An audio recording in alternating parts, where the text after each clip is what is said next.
Hello dear students and welcome back to my channel. In this video we are going to understand the summary of Swan Song. It's a prose lesson written by Anton Chekhov, and this is a perfect summary answer which you can write in the exam for any question being asked from this lesson. So in the board exam you'll get question number 11B. Let us understand this easy summary answer. सबसे पहले author के बारे में जान लेते हैं। Author का नाम है एंटन पाव्लोविच चेकोव। वो एक रशियन राइटर थे जिनका जन्म 1860 में हुआ था और इंग्लिश लिटरेचर की दुनिया में वो one of the greatest short story writers और प्ले राइट्स जाने जाते हैं। यहाँ पर प्ले राइट का मतलब है जो ड्रामाज लिखते हैं स्टेज या फिर थिएटर के लिए। एंटन चेकोव अपनी कहानियों में बात करते हैं रियल लाइफ के बारे में, इंसान की फीलिंग्स के बारे में, अकेलेपन के बारे में और बुढ़ापे के बारे में। एंटन चेकोव के फेमस वर्क्स हैं स्वान सॉन्ग और चेरी ऑर्चर्ड। एंटन चेकोव की डेथ 1904 में हुई थी, लेकिन लोग आज तक भी उनके लिखे हुए कामों को पढ़ते हैं और परफॉर्म भी करते हैं। एक्सप्लेनेशन। स्वान सॉन्ग एक छोटा सा वन एक्ट प्ले है।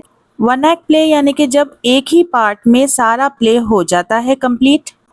तो ये प्ले है एक बूढ़े और फेमस एक्टर के बारे में जिसका नाम है वसीली स्वेतलोविदो। अभी एक रियल एक्टर नहीं है, ये बस एक फिक्शनल कैरेक्टर है यानी कि इमेजिन किया हुआ एक्टर है जिसकी बात इस प्ले में की गई है। तो ये जो एक्टर है अपनी बर्थडे के दिन भी परफॉर्म करता है। वो पीता है और एक्सीडेंटली उसकी आंख लग जाती है थिएटर के अंदर ही। जब वो नींद में से जागता है तब वो देखता है कि देर रात हो चुकी है, it is late at night, और थिएटर एकदम खाली है, वहाँ पर बहुत ज़्यादा अंधेरा है। It is dark and empty. सब लोग घर जा चुके हैं और वो बस अकेला है वहाँ पर। He is alone. अब ये जो एम्प्टी थिएटर है उसकी अकेली ज़िंदगी को दर्शाता है, यानी कि it talks about his lonely life. पहले तो वो काफ़ी ज़्यादा कंफ्यूज हो जाता है और डर भी जाता है थोड़ा सा। He gets a little scared.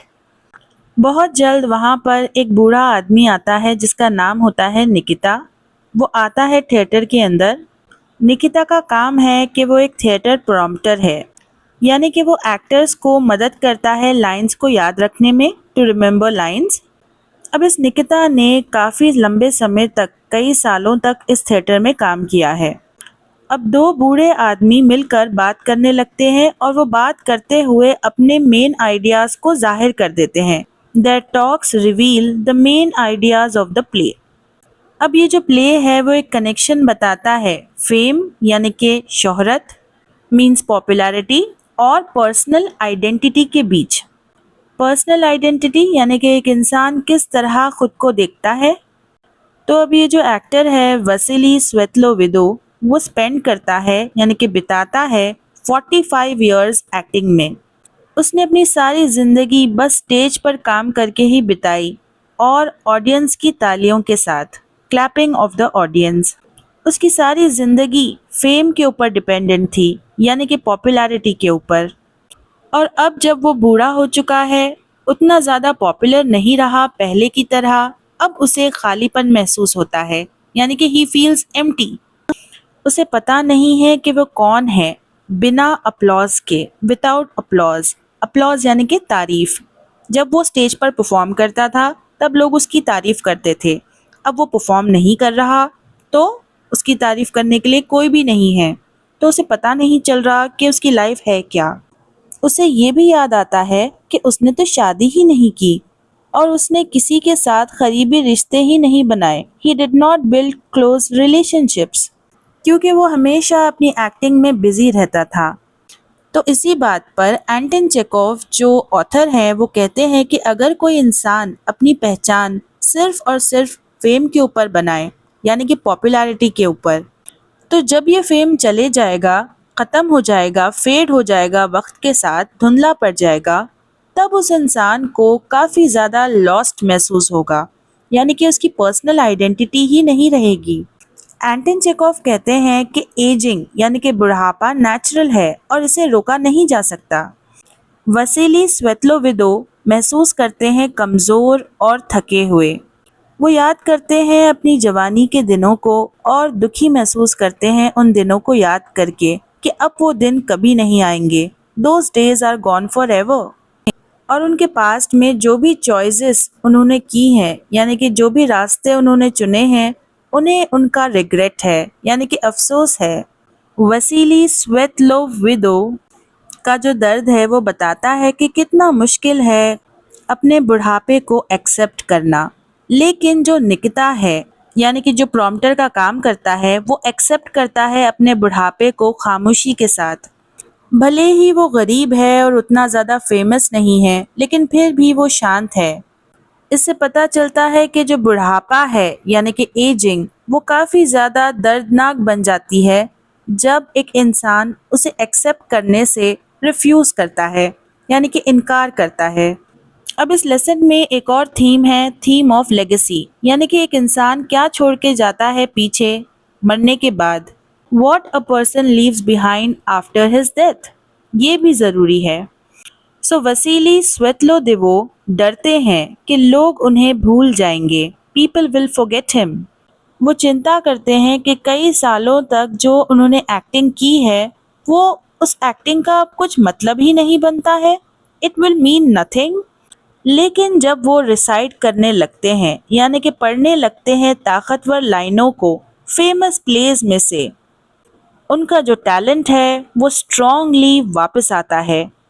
और जो निकिता है वो भी काफ़ी ज़्यादा इज्जत और जॉय के साथ, यानी कि खुशी के साथ सुनता है।